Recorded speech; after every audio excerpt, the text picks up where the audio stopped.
Go get them. Love you. Thank you, Sugar.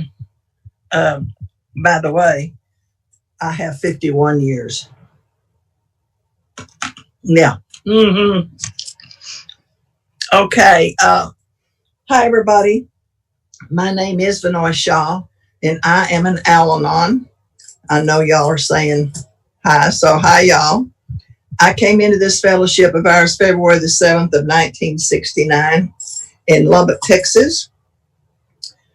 And I am so delighted to be here. Been here all day long. I want to thank Paula. My gosh, she has been the sweetest thing, just keeping you right where you need to be, right on time.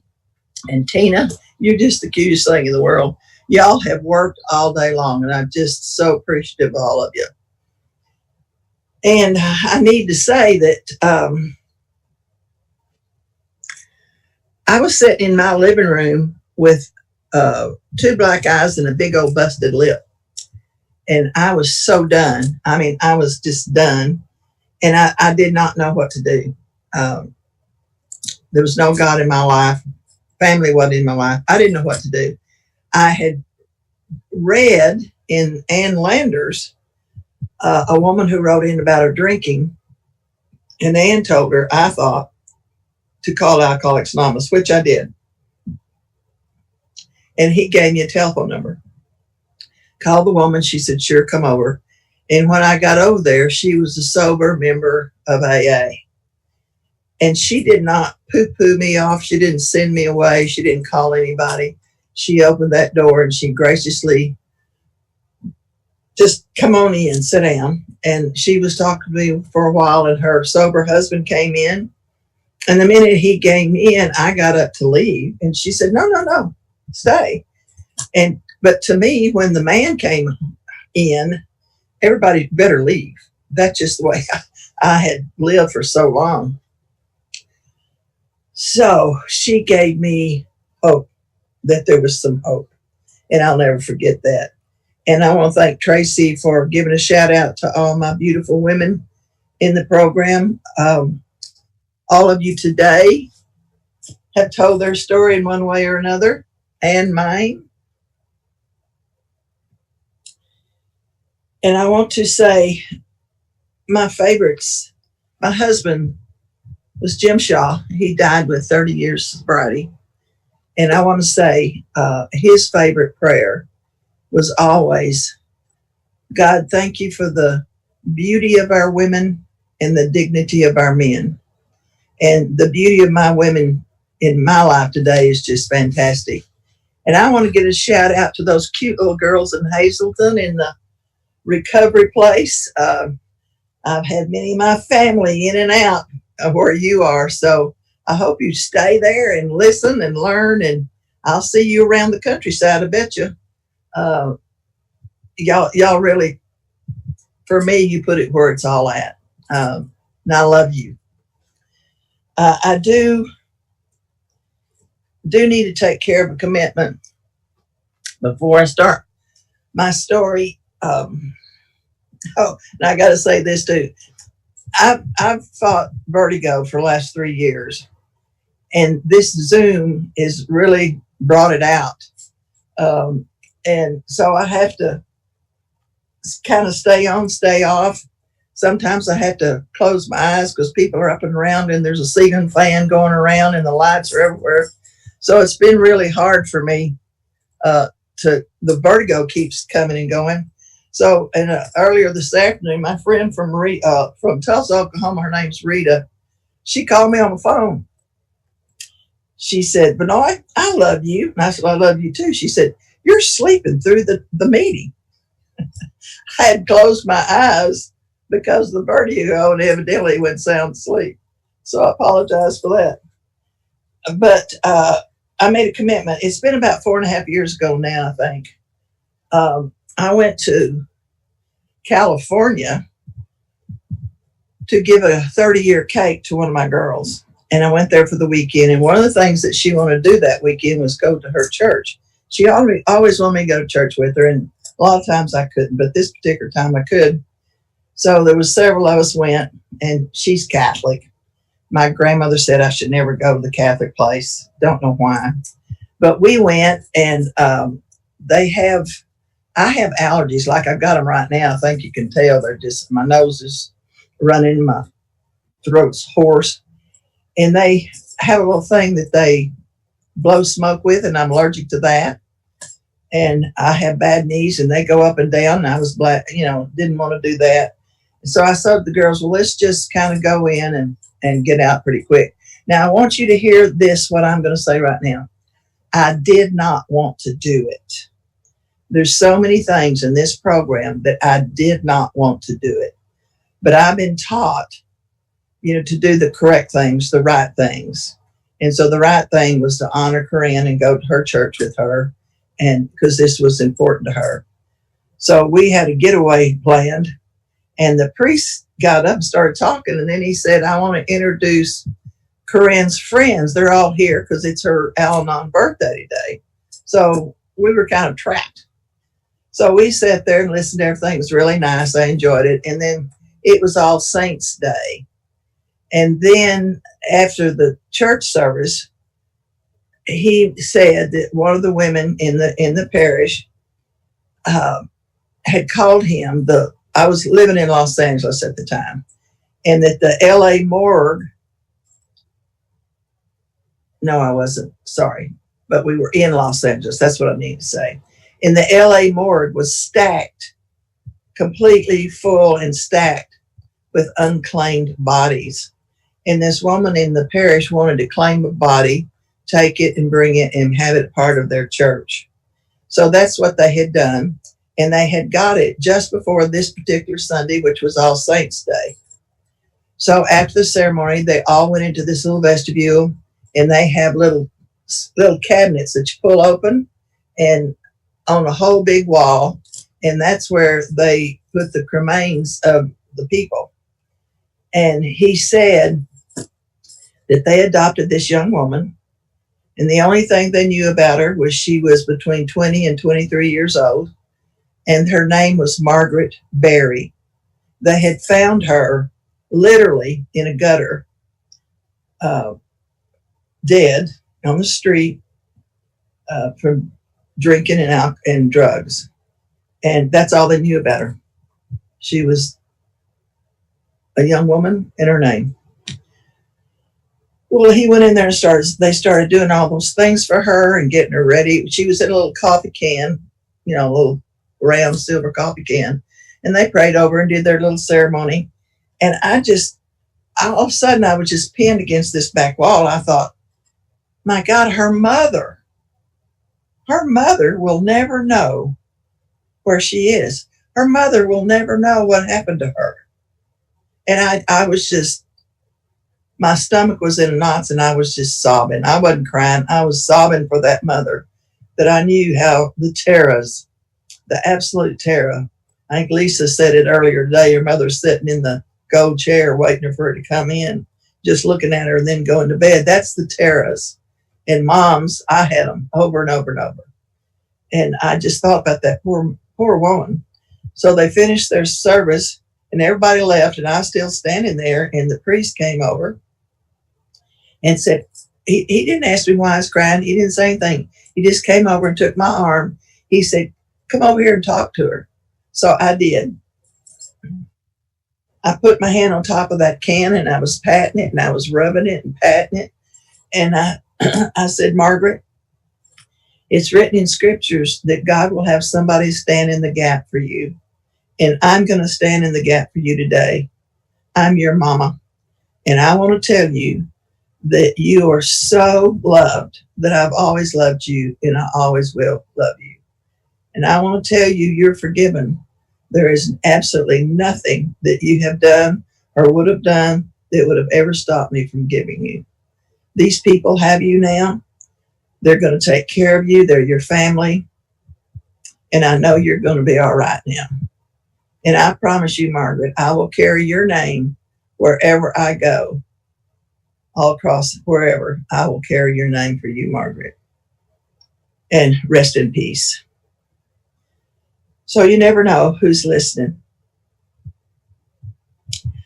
I I love alcoholics. I've always loved alcoholics. I mean, I just love them. Um, my sponsor told me one time that the horns in my head fit the holes in theirs. And I gave birth to two of my own, and then got two more just for good sakes. And there's just something about them. There's a passion that they have. There's a fun that they have that I love. I was born in Lubbock, and Lubbock was real small like that. There wasn't much going on, let me tell you. And so my brother broke his neck, and it bankrupted my father. My house smelled real bad. There was nobody coming over there. It was a dark, gloomy place. He had rotting flesh that you could smell, and other body functions you could smell. And it was just, I just stayed out in the streets by myself. I was 5 or 6 years old, something like that, I think. And so as years passed, I was a teenager, and one of the older girls asked me if I wanted to go somewhere with her. So I did, and it was to a West Texas honky tonk. And we walked in, and I looked around. It was dark, and there's low lights, and there's a band playing. It was really loud, a lot of activity, and it smelled like home. It smelled just like home.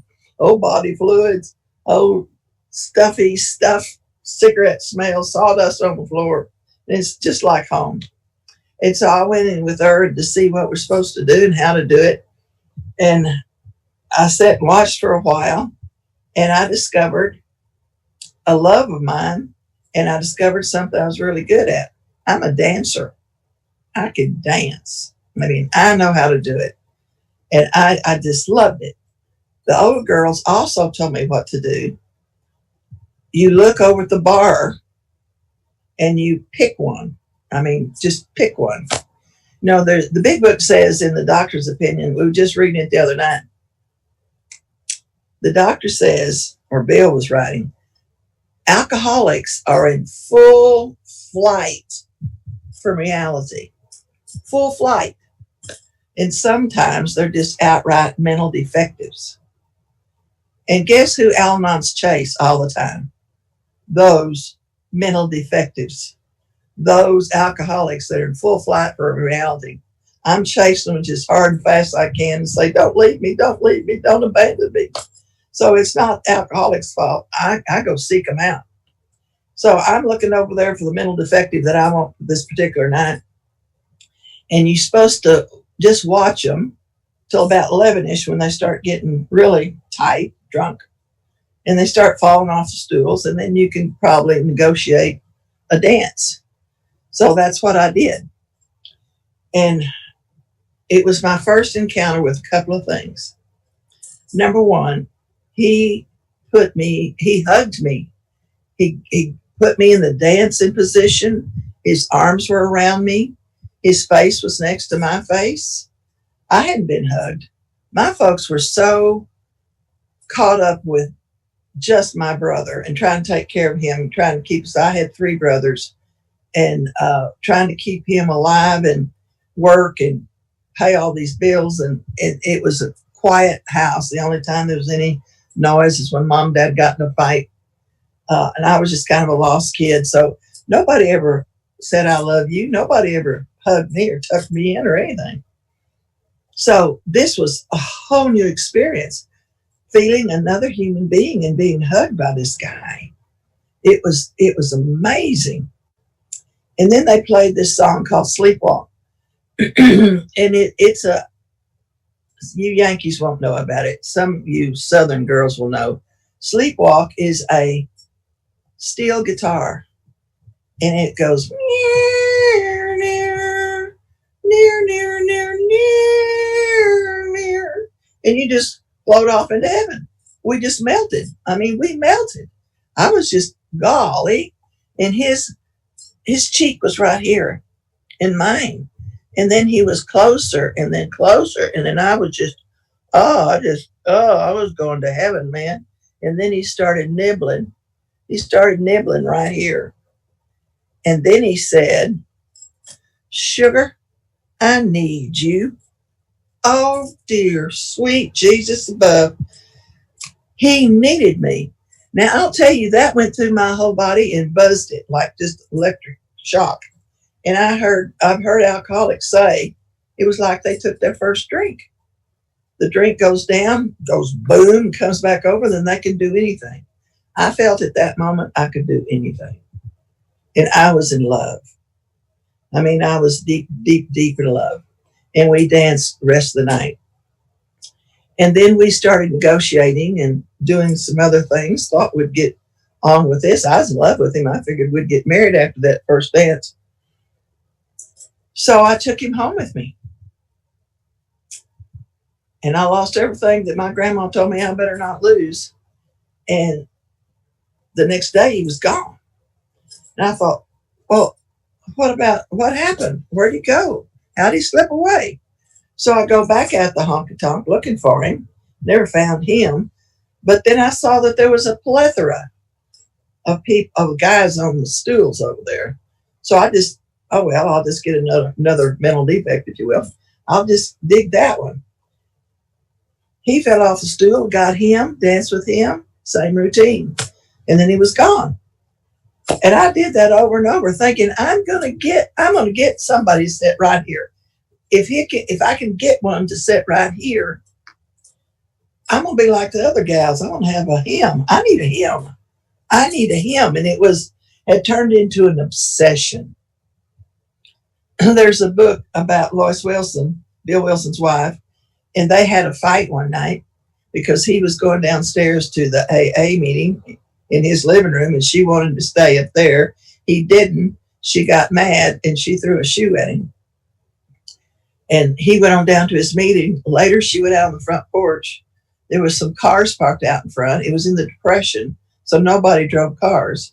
Nobody had any cars to have.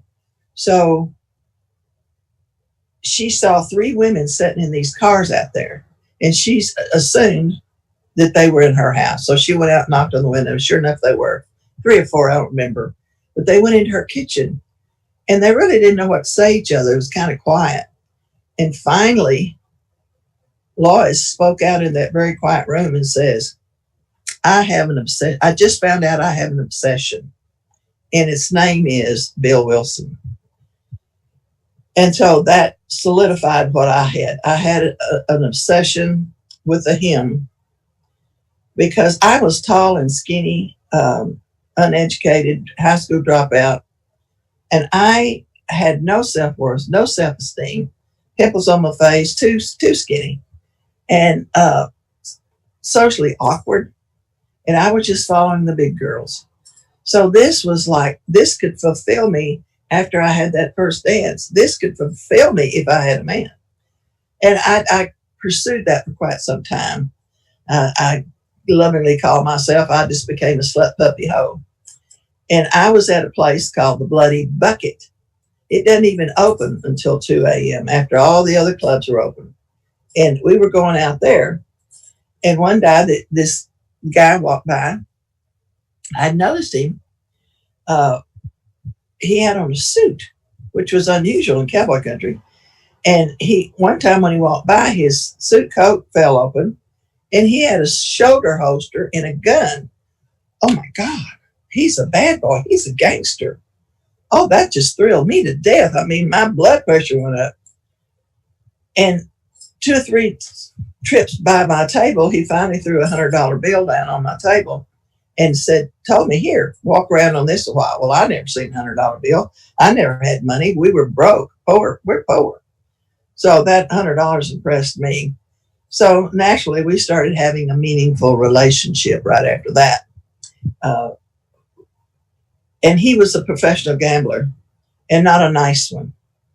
He carried that gun for a purpose, and he was very violent. I was very violent right back to him. We would get into it. We'd get into fist fights. He absolutely one night shot at me out at the Bloody Bucket. I was running backwards over, well, y'all won't know what this means, but cotton rows, where you plant cotton. There's one high hump of dirt, then low and high. And I was skipping over those things backwards as he was so drunk. He was shooting at me and he was missing me. And he took the top of this ear off one time with a blackjack. He threw me in moving cars. He threw me out of parked cars. It was just, it was vicious. It was vicious. And I got pregnant by him. And I lived with him until the baby was born, which is that beautiful blonde y'all just saw. And he came to the hospital and he said, I've done all I can do for you. You need to move on. Come by the house and get your things and move on. Well,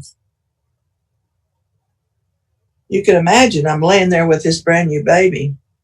And I have learned through the years that they call alcoholism. Alcoholics are alcoholics because the character defects, which we call the isms. And I've learned that I have isms. Al-Anons have isms. And some of mine, I started using that very night. One of them was manipulation. I know what I'll do. I will go over to cross town to another guy who was in the gambling world that he hated. And I would manipulate him into taking me out to the bloody bucket with him. The gambler would see me with him and get very jealous and want me back. So that was the plan. And I did that. And I was warned that night I better get out of there. It was not going to be pleasant.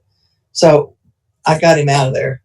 And then 2 or 3 days later, at sunrise, my friend came knocking on the door. And she said that the gambler had taken a shotgun and blown this man's head off. Well, who expects that? Nobody expects that. That's in movies. That's not real life. And the sun was just coming up. And when she told me that, my throat started closing. My chest was so heavy, I could not breathe. I just couldn't believe it. The pain was so tremendous. And I noticed that the sun was going back down. And I thought, I wonder why the sun's setting, going back down, because everything was getting really black. And then I just took who knows why, how, I took a deep breath and I shoved all those feelings completely down, just shoved them down. And I said, oh, that's too bad. That's what I said. Well, that got all over the news. It was on the television. It was on news, radio. There's no socials, nothing back then. And they were saying they were cleaning up this town. They were going to stop all this gambling that was going on out there. It was just horrible. And I went to my mother's house with that baby in my arms a few days later, and the screen door was locked, and we never locked our doors. And I started banging on the door, and my mother came to the door. My mother never had liked me very much anyway. We did not have a good relationship when I was a kid. I was always not in her good graces. And she came to the door and she said, we don't want you coming in and out of here. I don't want the neighbors to see you. And if anybody asks if you're our daughter, please tell them that you're not. I said, okay, Mom, I understand that. And I did. I brought shame and disgrace to my family. They were just good, hardworking people. I mean, they just didn't deserve what I was doing, and I knew it. And so I left, and I got this little tiny place to live in. I started working in a little shop for this man, putting up office supplies. Got this little tiny trailer thing, and was by myself for a long time. And then finally I got some new friends. And I thought, I will go where they go. And that was over to the rodeo grounds. Well, all American red-blooded cowboys, how could you miss there? So I started going over there to the rodeos and watched this bull rider. Just had a really nice body to be riding bulls. I'll just put it that way. And after the rodeo, there's a big concrete slab by the rodeo grounds and a fence around it. There's a band up front. They play, and all the cowboys lean against this fence. I'm just laughing. My grandson's trying to get in this meeting. Bless his heart. We keep kicking him out. And he's leaning up there. All these guys are leaning up against that fence. Well, about 11ish, they start staggering off that fence, and I got me one. I got the bull rider. And I decided he was mine. And we did. We started having a meaningful relationship. And we partied a lot. Now, I went to bars because I had one date. I just took an inventory on all this. I'll tell y'all about it later. And I had one or maybe two dates in my life. The rest of the time, I went to the bars or I went to parties to meet men. So we started going to bars and having good times and meaningful relationship. And we got kind of pushing and shoving. And one night he was sticking his finger in my chest, and I picked up a empty quart bitter bottle and knocked it over his head, and boom, down he went. And I just took off running, and he chased me and spun me around. And he said, I think you just knocked some sense into me. I think we should get married. And I thought, oh, well, here, got this. So I'll tell you, I didn't hardly let him get sober till we was in front of a preacher and we got married. Okay, here we are. We're going to set this up. Now I got a man. Now this is it. We just said, I think it was Lisa that said, this will make me happy. And I thought, this will make me happy. Well, it wasn't very long till he was going to the bars without me, lying and sneaking off and staying gone a couple, 2-3 days. And so the fight was on with me and him. Same thing. I mean, fights in front of my children that they did not deserve to see. I think it was about, I don't remember, it's been too long ago, 4 or 5 years into our marriage. I was sitting in that chair I was telling you about, rocking, and I thought, I can't do this. And I picked up that phone, and they asked me to go to a meeting with them, and I did. They gave me some hope that maybe there's some hope. They were actually talking about drinking and fighting and leaving home, words that nobody else had ever spoken to me before. And so they picked me up and took me down to the club. It was a clubhouse. And he got out and he went to the clubhouse door and he opened the door. This is my first introduction to AA and Al-Anon. He opened the door and he kind of said, please go on in. And I stood there and looked at him. I thought, what are you doing? What are you doing? Why don't you go in? Won't you go in? And he just kept standing there with the door open. Then I realized he was looking at me. And he's asking me to go in. And then it dawned on me. Oh, he's mistaken me for a lady. He's treating me like I've seen the guys in the movies treat ladies. He's opened a door for me. I was shocked. And I stepped inside that door. And at the end of this little coffee room was 2 guys. And they were leaning against a cigarette machine. And they were laughing and talking. And there was little squares of, y'all have never seen these. I saw one in Las Vegas a couple of years ago. But they used to make cigarette machines and little tiny replica cigarette packages on the front of it so you could choose. And they were all different colors. And the color just made this glow. These guys just looked. They were glowing and laughing. Let me tell you, in an alcoholic home for the family, for me, there's not any, the laughter leaves. There's either 2 sounds in an alcoholic home. Dead silence, full of anxiety and tension and waiting.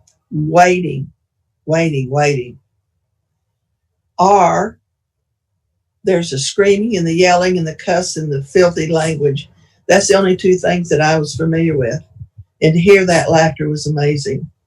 Now, this woman that I had gone to see, the sober AA woman, she went into the Al-Anon room with me. She'd never been before. As far as I know, she never went again. But she went in and just sat down with me so I wouldn't have to go in there alone. And I've not forgotten that either. To this day, 51 years later, If there's a newcomer, I ask them to come sit by me. I shove those people beside me off. I tell them, go away, let this newcomer. And when I went into the meeting, there was a lady there who I saw her go over, put some money in a tin can, and then pick up this little blue book. This little blue book was the One Day at a Time book that had just come out. This was in February, and it had just come out. I believe it was October. So she gave me that little blue book. And then this other lady gave me the big book, Alcoholics Anonymous. I had those two books. I sat there. I can't tell you what they said. I don't know. I know that they were pressed.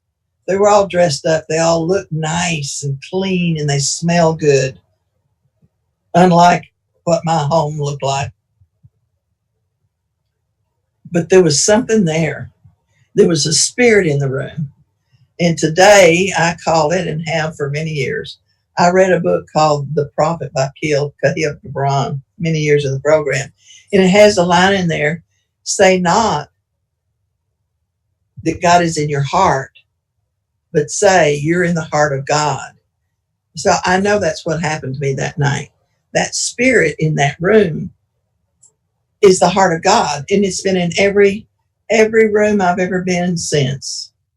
There's nothing more exciting to me than go into a meeting room early and listen to people come in. People talk about the noise on this Zoom before the meeting starts. It's like, to me, it's the music of AA. Everybody talking and chattering and just the thrill of seeing each other, the look on their faces when they would see each other.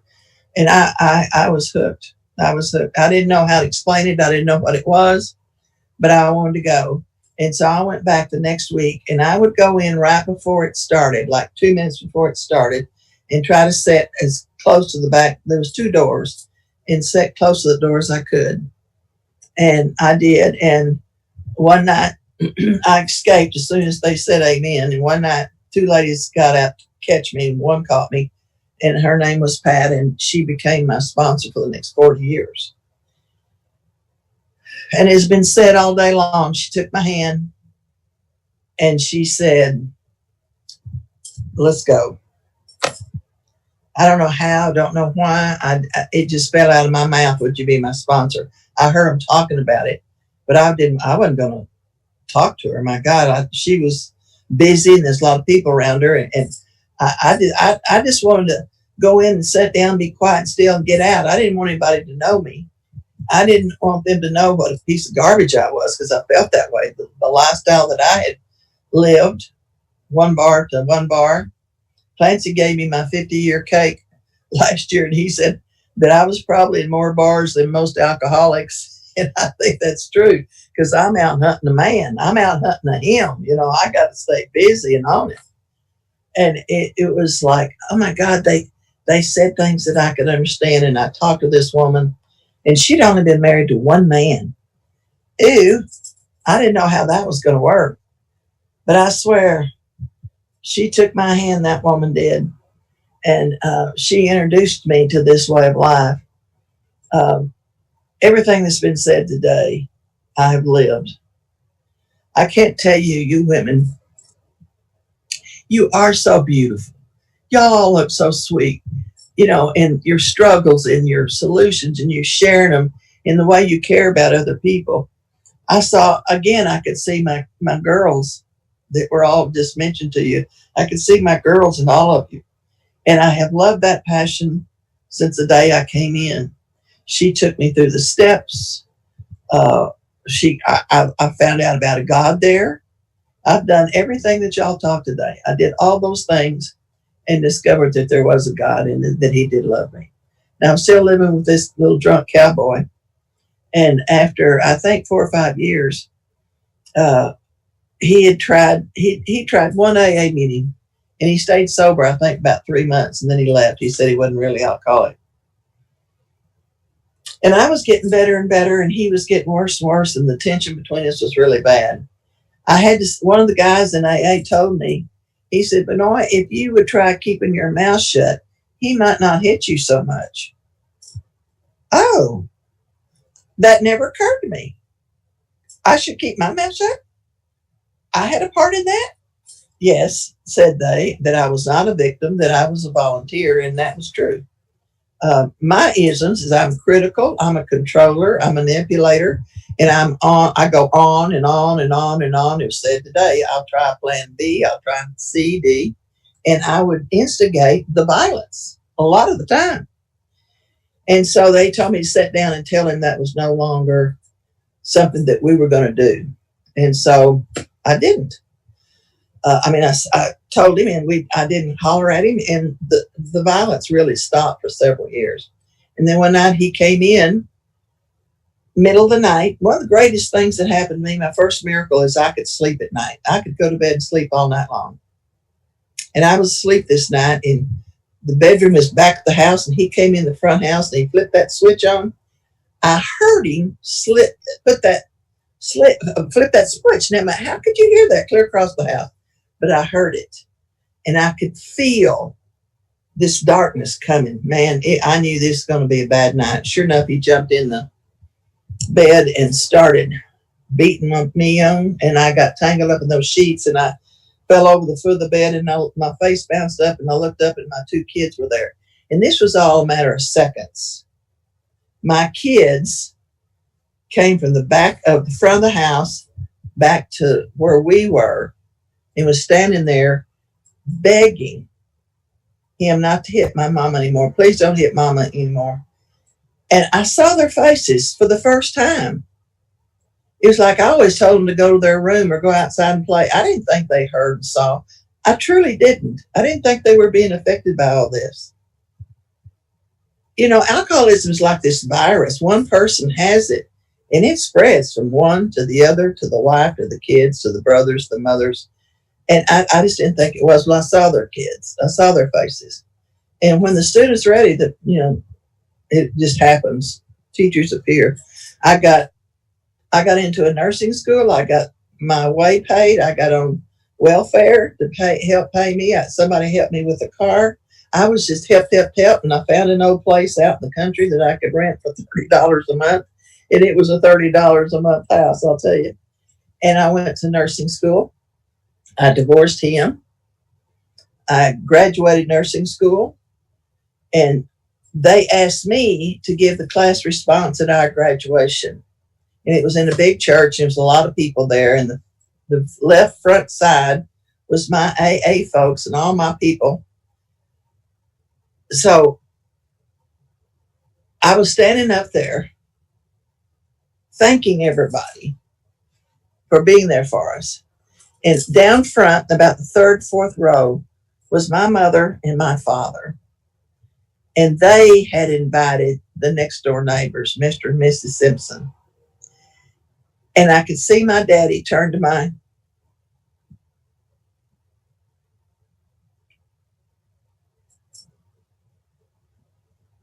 And he said, "That's my daughter up there." And they weren't ashamed of me that day. They had invited the neighbors. It was okay for the neighbors to see me. And that's because of these rooms. It's because of y'all. I was given all the gifts. I have never, ever been so grateful for the spiritual tools that we have that I am right now. There are spiritual tools everywhere to get us through all what we're going through. And boy, I had the spiritual tools y'all introduced me to at that time, and my parents had forgiven me. Forgiveness is one of the greatest gifts that I have received, the forgiveness. Everybody forgave me except my one brother. He just could not. Come to find out, he had the disease of alcoholism, and he took his life because of it. I made amends to everybody except my brother. I wrote him a letter, and my mom, the only thing she would say is that he got the letter. He never contacted me, and there was never nothing else between us for, 25 years or so until he died. I was graduated and I was doing well. I was a nurse. I was making money. I was doing great. And my daughter started quacking. They say you can't tell an alcoholic's alcoholic, but it looks like a duck, quacks like a duck. Chances are it's a duck. Well, she was doing a lot of quacking. And she and I were just fist fighting just like everything else. There was violence between me and her. That's all I knew. And she slipped out of the house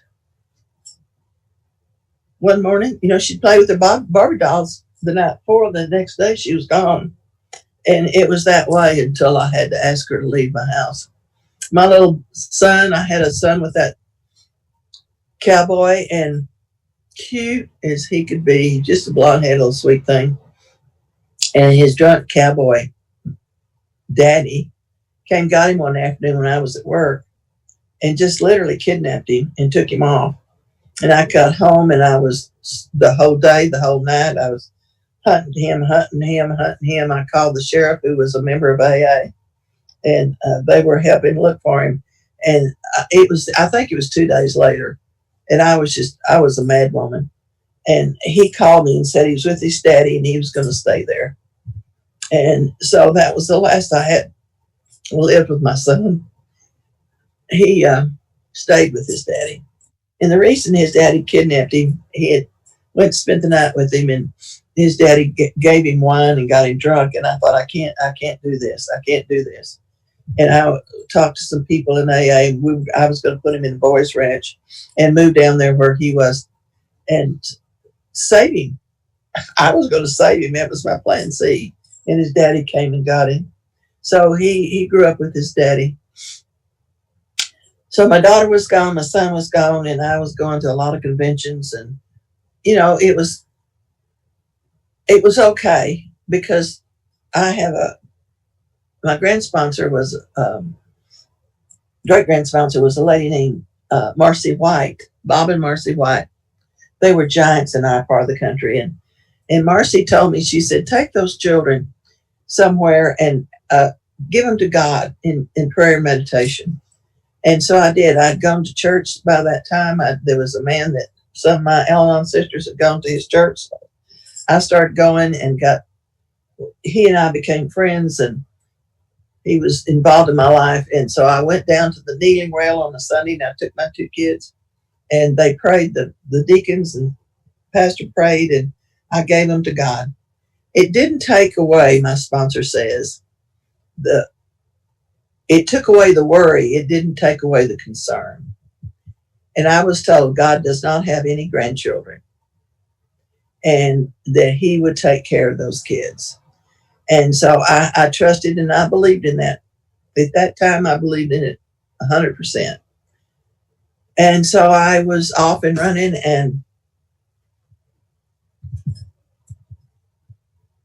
I went to a convention. I met this man named Jim Shaw. And it was a long tussle, but I finally captured him, and we got married sober. I thought, this is going to be great. Sober. I just, I saw couples come and go out of the meeting places all the time. They'd come in laughing and happy, and they'd leave laughing and happy. I just didn't know what happened in the car before they got there and what happened in the car after they got there. I thought they never struggled. And Jimmy, his 2 kids, who've been my children for, 30 years, I guess. And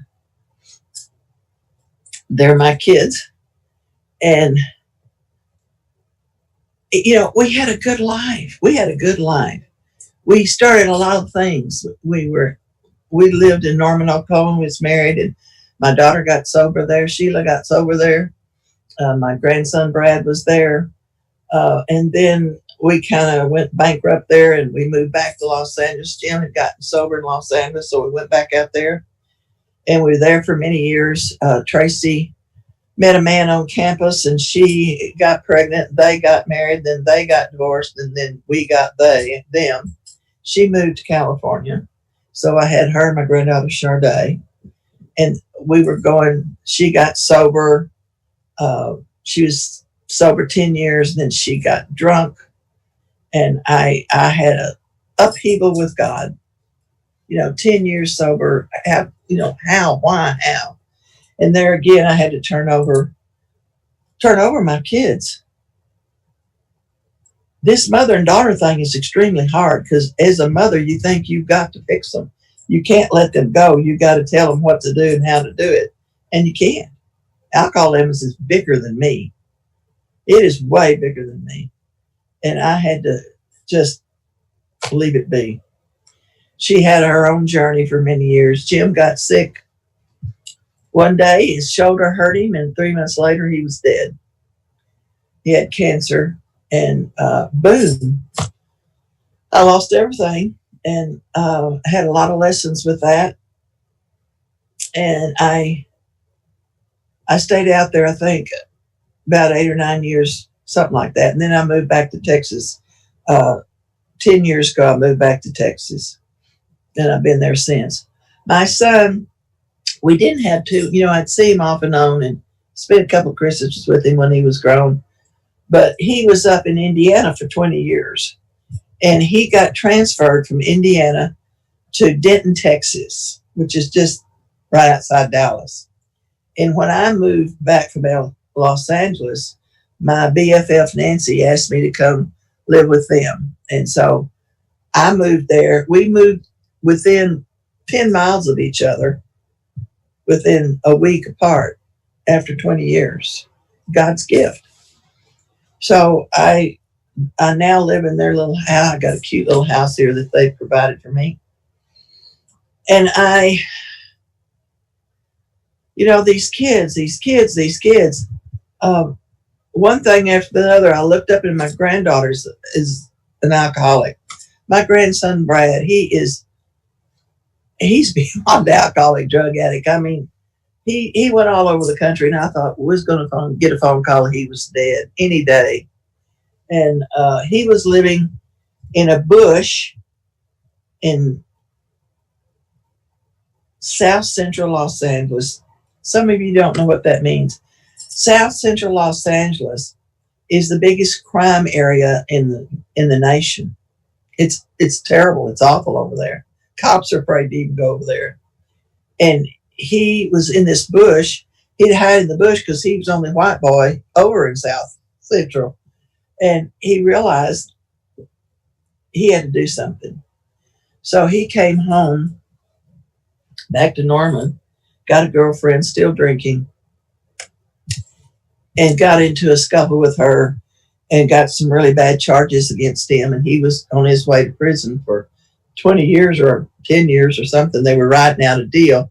And a man from AA came in and asked the judge, let me have this boy. And so he gave him my grandson to this man. And my grandson's got 5 years now. And you can't believe it. You just can't believe him, what AA did with him.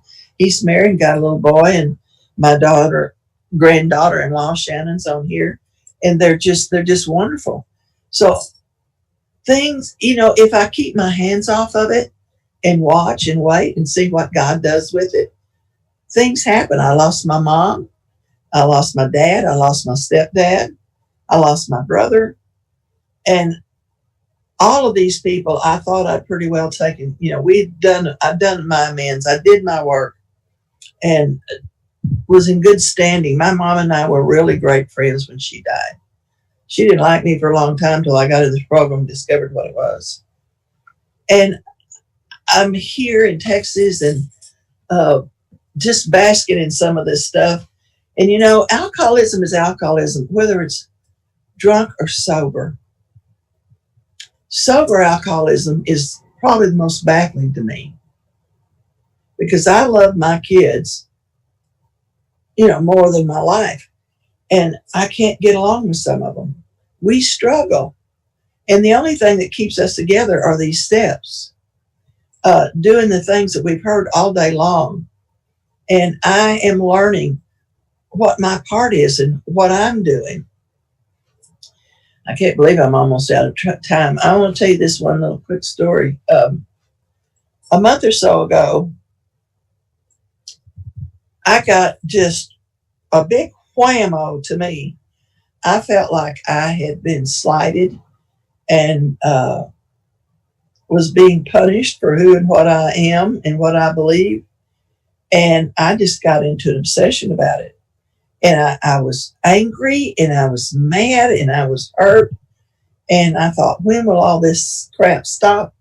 And my sponsor now is Nell Largent. She's got 56 years in Al-Anon. And I called Nell and I said, this is what's happening. And I've written several things that I feel like that's wrong. And I went back to some things that I had way in the beginning. I didn't feel good enough. I felt nobody liked me. I feel like I had no champion in my life. I felt like I just couldn't do things right. And again, I'd already taken care of these things. And I told Nell this. And she said, well, you need to write on these things. So just this last week, actually, I sat down and I wrote. And what came up was some major things. My dad, one of the things that, from the rest of my life became part of my life.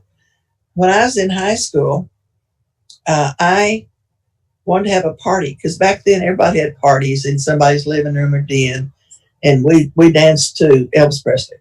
So I didn't have a den or anything, but I thought, well, I could do one in the backyard. So my daddy strung a bunch of lights and electricity and got some tables out there and some chairs, and he did a lot of work. And my mom made some Kool-Aid or cookies or something. And I had a girlfriend that come help me, but nobody showed up. Nobody. And I was just mortified. I just did not want to go back to school. Nobody came to that party. So I wasn't good enough. I wasn't we were poor, and I'm sure it was something like that. And I couldn't dress like the other people dressed, and I was just different. That's all. And when I was doing this writing, I had, and it sounds hokey, but it's not hokey. It's what happened. It was like I could vision that backyard, but I became real little. And what was big was my dad. My dad had a hurt look on his face. And I think that's the first time I've ever seen that. And when my mother locked me out of that door, I wrote that again. And I looked, and I got real little, and I saw my mother. And I saw the pain in my mother's face. I saw hatred in my mother's face. I saw disgust in my mother's face. And I knew I deserved it. I mean, there was no question about it whatsoever. And I saw her for the first time. And then I saw my brother. He really tried to help me. I really loved him, and he tried to keep me out of harm's way. And I would sneak around behind his back and I was with the bad kids, the gangsters, the bad boys. And he tried to prevent it. And I saw his face that he was disappointed in me. And I got on a bus to go to an unwed mother's home. And my daddy put me on that bus. And he put my luggage up and he made sure I was okay. And then he looked down at me and he kissed me on my forehead. And he cried. He sobbed. I'd never seen my daddy cry before. And I saw that. I was real little, and this is real big. And a couple other things that I'd done to some people at school. And so Thursday, Friday, this is Saturday, or whatever day this is, or I called my sponsor and I had written the things an inventory that she told me to write. And she had me write the things that were good about myself that I could tell now. And of course, I know there are good things. I know God loves me so much. There's not a doubt in my mind how God loves me. He has picked me up over and over and over. And he gave me an opportunity for another layer of the onion to come off. And I saw these people. Yesterday, Good Friday, I didn't realize it was Good Friday, but I wrote letters. I wrote letters to heaven. I wrote my daddy a letter. I wrote my mother a letter. I wrote my brother Jimmy a letter. And I love this real sweet friend of mine. I wrote her a letter. And I told them how I saw them and how I really, really, for the first time, saw how I hurt them.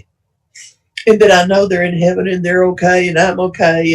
And then when I wrote all that, I know you forgave me and I thank you for giving me and I thank you for loving me so much the last days of your life.